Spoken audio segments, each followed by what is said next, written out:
உங்களால ஹார்ட்ல இருக்க மெம்பரை கண்டிப்பா கேட்க முடியாது until you know what are the normal heart sounds. அதை மாஸ்டர் பண்றதுக்கு தான் இந்த வீடியோ.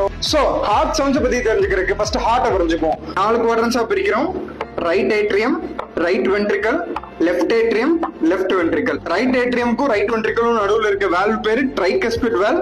லெஃப்ட் ஏட்ரியம்க்கும் லெஃப்ட் வென்ட்ரிக்கலுக்கும் நடுவுல இருக்கிறது பேரு மிட்ரல் வால்வ். இந்த லெஃப்ட் வென்ட்ரிக்கலுக்கும் அயோட்டாக்கும் நடுவுல இருக்கிறது அயோட்டிக் வால்வ். இந்த ரைட் வென்ட்ரிக்கலுக்கும் பல்மனரி ட்ரங்க்குக்கும் நடுவுல இருக்கிறது pulmonary valve. The first heart sound, that is LUB, is due to the closure of the mitral and the tricuspid valve. For second heart sound, it is due to the closure of the aortic valve and the pulmonary valve. Third heart sound, young age la normal, and adult la it is abnormal, which is due to the rapid ventricular filling.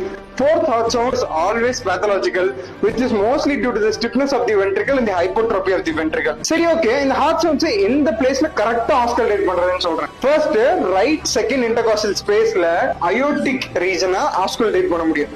Left சைடுல second intercostal ஸ்பேஸ்ல pulmonary ஏரியாவை ஆஸ்கல்டேட் பண்ண முடியும். இது ரெண்டும் தான் நமக்கு என்ன கொடுக்கும்? டப் செகண்ட் ஹார்ட் சவுண்ட் கொடுக்கும். நெக்ஸ்ட் இந்த ட்ரைகஸ்பிட் ஏரியா லெஃப்ட் சைடுல ஃபோர்த் இன்டர்காஸ்டல் ஸ்பேஸ்ல இருக்கு. இந்த மிட்ரல் வால்வு மிட் கிளாவிகுலர் லைன்ல ஃபிஃப்த் இன்டர்காஸ்டல் ஸ்பேஸ்ல இருக்கு. சோ அப்ப இந்த ட்ரைகஸ்பிட் வால்வு மிட்ரல் வால்வ்ல இருந்து நமக்கு கிடைக்கிறது தான் S1. சோ இவ்வளவு நேரம் நான் சொன்னது ஒரு பாயிண்டாவது உங்களுக்கு யூஸ்ஃபுல்லா இருந்துச்சுன்னா ஐ டிஸ்டர்ப் பண்ணணும். அப்படியே கமெண்ட்ஸ்ல 2 ஹார்ட்டை மட்டும் போட்டு போயிட்டீங்கன்னா உங்களுக்கு இந்த வீடியோ யூஸ்ஃபுல்லா இருக்கு நான் தெரிஞ்சுக்குவேன்.